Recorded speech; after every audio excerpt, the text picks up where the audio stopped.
For many parents, sending their children to daycare comes with the hope that their child will be loved, protected, and nurtured when they cannot be there themselves.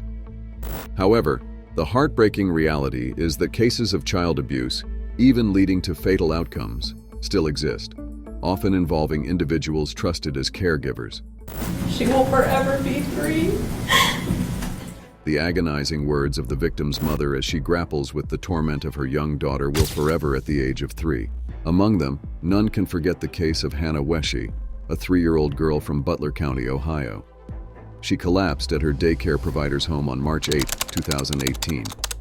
Hannah suffered severe head trauma and had numerous bruises on her face, neck, arms, and body. 10 days later, Hannah passed away, leaving a profound wound for all who knew her. In March 2018, Jason Wesche dropped off his 3-year-old daughter, Hannah, at her babysitter's house as part of their routine for the past 8 months, given that they lived in the same neighborhood. Jason would drive past there on his way to work and pick Hannah up at the end of the day. However, just minutes after leaving, Jason received a panicked call from the babysitter, informing him that Hannah had fallen and was unresponsive. Jason couldn't comprehend what he was hearing. How could the healthy little girl he had seen just moments ago suddenly collapse? It turned out that was not going to be an easy question to answer. Hannah Wesche entered the world on January 11, 2015, while her parents, Jason Wesche and Adrienne Lam, faced struggles from the start. Jason took on the role of a single father as Adrienne battled addiction, ultimately being arrested for selling and using heroin. Unfortunately, Hannah bore the consequences of her mother's addiction, being born addicted to heroin herself. In addition, Hannah also has 2 older sisters, Rachel and Caitlin. The family of 4 always appreciates the simple pleasures of life. Despite this tumultuous beginning, Hannah's resilient spirit shone through. She grew into a bright young toddler with a real zest for life. She adored spending time with her dad. Their bond was evident in the simple joys they shared, like munching on cereal together and watching TV shows side by side. Jason's love for his daughter remained unwavering, even in the face of adversity. When Hannah was about 2 years old, Jason and she relocated to a new residence on Shank Road in Hamilton, OH. Jason found a job at a nearby construction company, so the move was a practical decision. With Jason occupied with work during the day, he needed reliable childcare for Hannah. Lindsay appeared to be just the kind of babysitter you would want to take care of your kids, a petite mother of 2 standing, residing only 40-50 meters in Shank Road from Jason and Hannah's home. She lived with her longtime partner, Timothy Smith, and their 2 daughters. She held an associate degree in preschool education and supplemented her income by babysitting. In addition, Lindsay worked as a bookkeeper for her father's business and as a Mary Kay consultant, diversifying her sources of income. Lindsay began looking after Hannah in 2017, from 8 to 12 hours days in week. Jason was a single father juggling work, childcare, and household expenses, so he faced financial constraints. However, he still paid her $30 daily. Jason was unaware that Lindsay had been going through some difficult personal issues prior. She had suffered a miscarriage, and the relationship between her and her husband had some problems. Lindsay found herself stretched thin while juggling the responsibilities of work and caring for her 3 young children, among whom was Hannah. It's not difficult to imagine that, given this delicate balancing act, Lindsay may have been in a vulnerable state during this time. Hannah's grandfather noticed some bruising on her chest during one visit, prompting questions. He told Jason the babysitter did it, but Lindsay explained Hannah had taken a tumble. At the time, this explanation seemed plausible enough. Hannah was a girl full of energy, so she could be prone to occasional falls. Moreover, her affection for Lindsay was apparent to all, including Jason, who observed she bounded up to Lindsay's house each day, eager for the next day. As the morning of March 8, 2018 dawned, Jason followed his familiar routine of preparing to drop Hannah off with Lindsay before heading to work. Hannah was usually keen to sit in the front seat and play co-driver with her father, but that day she asked to lie down in the back seat. It was a small change, but one that struck Jason as out of the ordinary. Little did he know, this would be a precursor to the events that would unfold that day. Shortly after dropping Hannah in Lindsay's house at around 7:00 a.m., Jason had only traveled a few minutes down the road when his phone rang, and Lindsay's frantic voice filled the air. She urgently told him to return to her house immediately. She said that Hannah had suddenly lost consciousness. Jason made a swift U-turn, reassuring Lindsay that he would arrive as quickly as possible while instructing her to dial 911 for emergency assistance. Lindsay told the police yesterday that Hannah wasn't feeling well. This morning, right when Hannah's dad brought her here, she suddenly passed out. When Jason arrived, Lindsay was still on the phone, trying to wake Hannah up. Hannah was lying on the living room couch. She was still unresponsive, her eyes open but unfocused, unable to settle on anything in the room.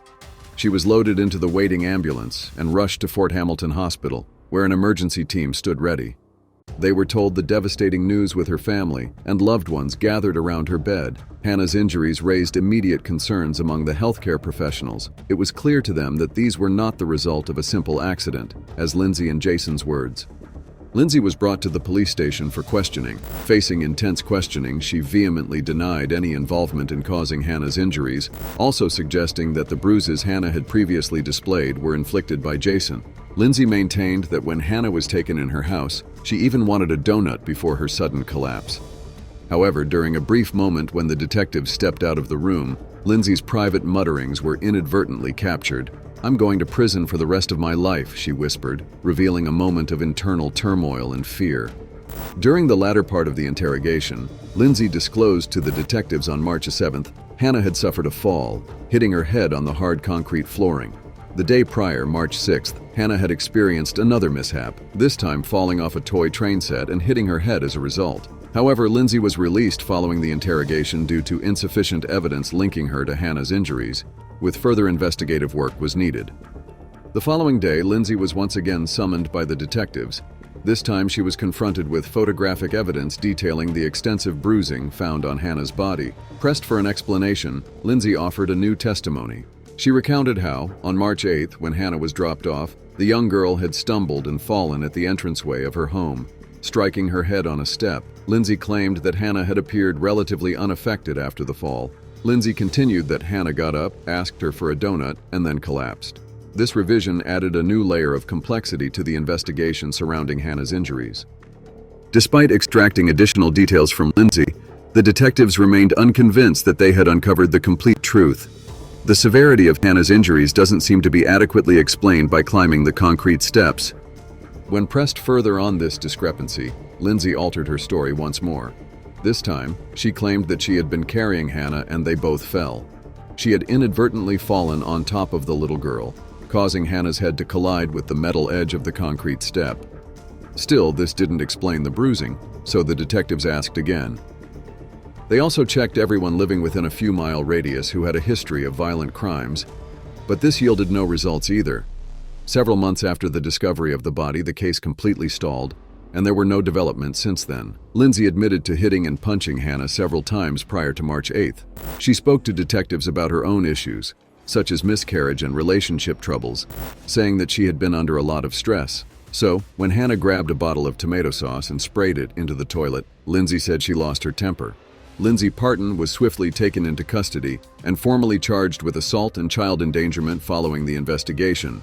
With a search warrant in hand, authorities combed through Lindsay's devices, finding some intriguing findings. Among them was evidence that on March 7th, around 9 a.m., Lindsay had conducted a Google search on how to remove bruises, subsequently deleting the search history in an attempt to conceal her actions. At her initial court appearance, Lindsay pleaded not guilty to the charges. Later that same day, she posted bail and was released from custody pending trial. As Hannah's condition deteriorated, she passed on March 18th. The case developed into a homicide investigation. Lindsay Parton's trial commenced in April 2019, spanning 8 days of proceedings. As Hannah's condition deteriorated, she passed on March 18th. The case developed into a homicide investigation. Lindsay Parton's trial commenced in April 2019, spanning 8 days of proceedings. During the trial, footage from Lindsay's interrogations was presented, showcasing her repeated falsehoods to the authorities. In response, Lindsay's defense strategy took an unexpected turn. Lindsay claimed that her admission had been coerced by law enforcement. She alleged that detectives pressured her to confess to harming Hannah, insinuating that if she didn't, Jason would face prosecution for his daughter's death. Lindsay staunchly maintained her initial narrative during the trial, asserting that Hannah had been perfectly healthy upon arrival at her home and that nothing untoward had occurred before the sudden collapse. Lindsay also adamantly denied ever striking Hannah, squarely placing blame on Jason for the injuries sustained by Hannah. Melinda Cook Howard was representing Lindsay for the defense, and it's not entirely surprising to hear who they chose to blame. Melinda argued that Jason was the one who inflicted the injuries on Hannah, saying he was emotionless when pictures of her were shown during the testimony. Melinda said it was him forming some sort of alibi. Interestingly, while Jason readily agreed to undergo a polygraph test, which he subsequently passed, Lindsay adamantly refused to participate. Although the results of polygraph tests are typically inadmissible in court, Lindsay's refusal raised eyebrows and hinted at a potential sense of guilt. The jury deliberated for 12 hours before reaching a verdict. Lindsay Parton was ultimately found guilty of murder, receiving a sentence of life imprisonment with a mandatory minimum term of 15 years, along with an additional 36 months for the child endangerment charges. Lindsay will only become eligible for parole after serving 18 years behind bars, marking the somber conclusion to a tragic chapter in Hannah's story. Lindsay's legal team announced their intention to appeal her conviction. Melinda Cook Howard stated that Lindsay was an upstanding citizen, mother, and wife, and has the support of her community. Lindsay maintains her innocence and plans to appeal this. Her family and attorneys say Lindsay maintains her innocence. "We believe that Lindsay is innocent and we will be looking into appeal." Jason also reacted to the conviction, expressing his deep anger towards Lindsay for what she did to Hannah. "I hope she never gets out of jail for what she did to my daughter. I hope and pray every single day that you get the same treatment in jail that you showed my daughter." In October 2019, an appeal was filed on Lindsay's behalf. The state filed its response in January 2020 and maintained that Lindsay's own confessions and the various expert witnesses support her conviction, and therefore the appeal should not be granted. Judge Robert Ringland concurred with the state's position, ruling that they had presented ample evidence to substantiate Lindsay Parton's conviction for the crimes in question. Lindsay has been adjusting to life in prison, striving to keep herself busy. She has assisted 3 inmates in preparing summaries and helped them secure their release. Alongside this, she has been doing laundry, tidying up, reading books, and participating in various groups, including music therapy and parenting classes. Moreover, Lindsay has been aiding inmates in obtaining their high school diplomas and is undergoing training to become a counselor so she can assist her fellow inmates in resolving their issues. However, Lindsay still can't stop thinking about going home to her family. She mentioned that she needs to leave before her mother passes away from the shock she caused and before her child forgets who she is. Lindsay explained that she misses her children to the point of being afraid to go to sleep every night because she knows she'll dream of being with them, only to wake up disappointed the next morning realizing where she is. Despite being arrested, Lindsay always maintains her innocence, firmly believing that she has never harmed Hannah and that her love for the girl is genuine. After the death of his daughter, Hannah Wesche, Jason Wesche founded the Hannah Strong Foundation in Cincinnati to help abused or neglected children. Helping and bringing smiles to others makes them feel happy. Jason works hard, juggling his responsibilities between work and raising his daughters to be happy, confident, strong, and caring.